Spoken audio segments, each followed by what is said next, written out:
En el nombre de Jesucristo les mando un saludo a todos. Estamos a la orden. Yo quiero hablarles acerca de que algunos se han preguntado, y esto también pasó por mí, ¿cuál es la iglesia verdadera? Dicen algunos, ¿no? ¿Dónde estará la iglesia verdadera? Pues es que hay muchas iglesias, ¿y cuál es la verdad? ¿Quién tiene la verdad? ¿Dónde los vamos a ir a meter para que nos hablen palabra que sea de verdad, ¿no? Para que podamos ser salvos. Bueno, esa iglesia, si ustedes quieren saber cuál es la iglesia verdadera, está bien simple y bien sencillo. Esa iglesia se levantó cuando Jesucristo fue resucitado de los muertos, y dice que Jesucristo les mandó en el capítulo 2, en el capítulo 1 del libro de los Hechos, fue cuando se despidió de ellos. Por eso necesitamos leer el libro de los Hechos bien, a fondo, sin que no se escape ni una letra, de examinarlo todo bien, para que tú sepas entonces dónde estás parado y dónde estás metido. ¿Va? Porque fuera de esa iglesia no hay, hermanos. No hay, porque dijeron que iban a venir muchos engañadores y falsos.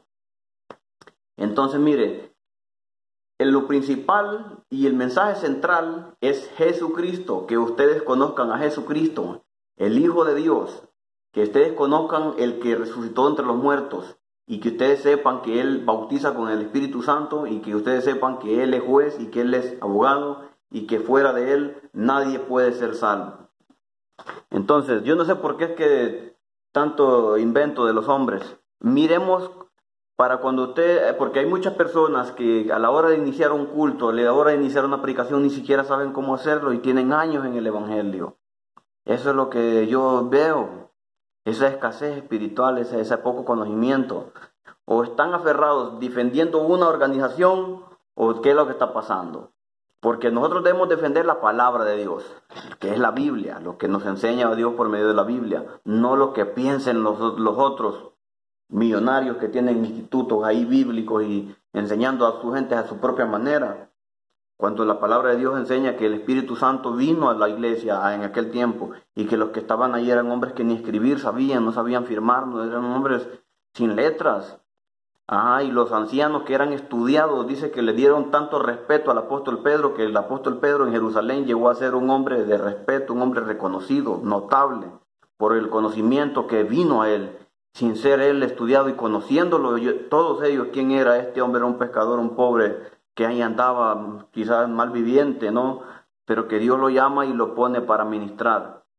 Y incluso en el ministerio de lo que él predicó en sus años, no aparece que haya hecho tantos templos, megatemplos y cosas de esas, porque otros dicen, vengan, aquí vamos a recibir carros y que traigan aquí de tanto y ustedes van a recibir casas. No, hermano, Dios no te va a bendecir así. ¿Sabes por qué? Porque Dios te quiere bendecir, pero Él tiene una mansión allá. Es allá donde Él te quiere llevar. Aquí no, porque aquí va a quedar esto se va a quedar aquí.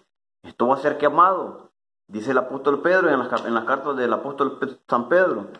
Entonces, ¿por qué no saben cómo decir cuando vamos a hacer algo? Mira, yo voy a leer en el nombre de Jesucristo la palabra de Dios, porque es que así nos manda. Mire, el capítulo 1 del libro de Romanos dice, Pablo, siervo de Jesucristo, llamado a ser apóstol, apartado para el evangelio de Dios.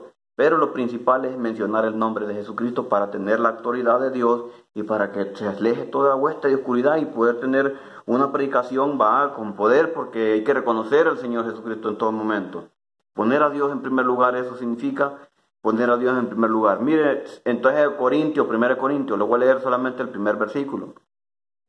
Pablo, llamado a ser apóstol de Jesucristo, mire cómo escribe en una carta, basta para escribir una carta, mire. Pablo, llamado a ser apóstol de Jesucristo. ¿Ok? Entonces vamos a ver qué nos dice Colosenses. Mire Colosenses, ¿ve? Pablo, apóstol de Jesucristo, dice, por la voluntad de Dios. Aquí nomás nos estamos yendo por las cartas del apóstol San Pedro, del apóstol San Pablo. Mire cómo les escribe a los de Gálatas. Pablo, apóstol, no de hombres ni por hombres, sino por Jesucristo y por Dios. Pero si se fija que primero menciona al nombre de Jesucristo, mire. Y está dando cuenta cómo es que están las cosas entonces. Vamos a ver cómo le escribe el apóstol Pablo a Timoteo. Timoteo capítulo 1, del primer versículo. Pablo, apóstol de Jesucristo por mandato de Dios nuestro Salvador. Pero sí me está entendiendo que el nombre de Jesucristo debe ser invocado primero. Usted, para poder iniciar un culto, para abrir la escritura y que usted quiera compartir una predicación, diga, yo voy a leer la escritura y lo voy a hacer en el nombre del Señor Jesucristo, porque si no de otra manera, yo no sé, pero aquí lo que me enseña la escritura es lo que lo enseñaron los hombres de Dios. Capítulo 2, segunda de Timoteo, capítulo 1, mire, Pablo, apóstol de Jesucristo por la voluntad de Dios. ¿Sí ve? ¿Cómo es que el nombre de Jesucristo se menciona? Ahora, en todo lo que es el Nuevo Testamento, los bautismos registrados en la Biblia fueron hechos en el nombre del Señor Jesucristo. No hay un bautismo hecho trinitario.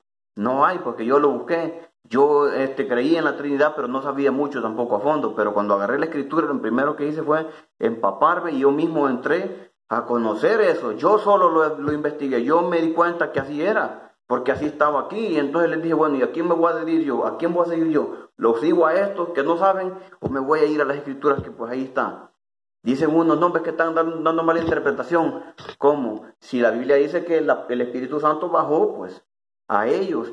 Y dice que hubieron grandes milagros con señales como lo dijeron los profetas, que estas eran las señales que se tenían que ver cuando Dios mismo estuviera trabajando en la obra que Él iba a levantar.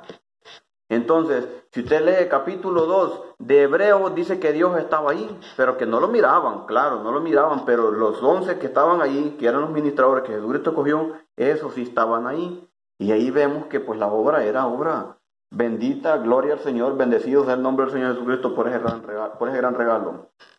Adelante, mis amados hermanos, tengan un buen día, que el Señor me los bendiga. Y ahí estamos siempre, ¿me entiende? A la orden, cualquier cosa ya se la saben, ¿no? Que el Señor les bendiga.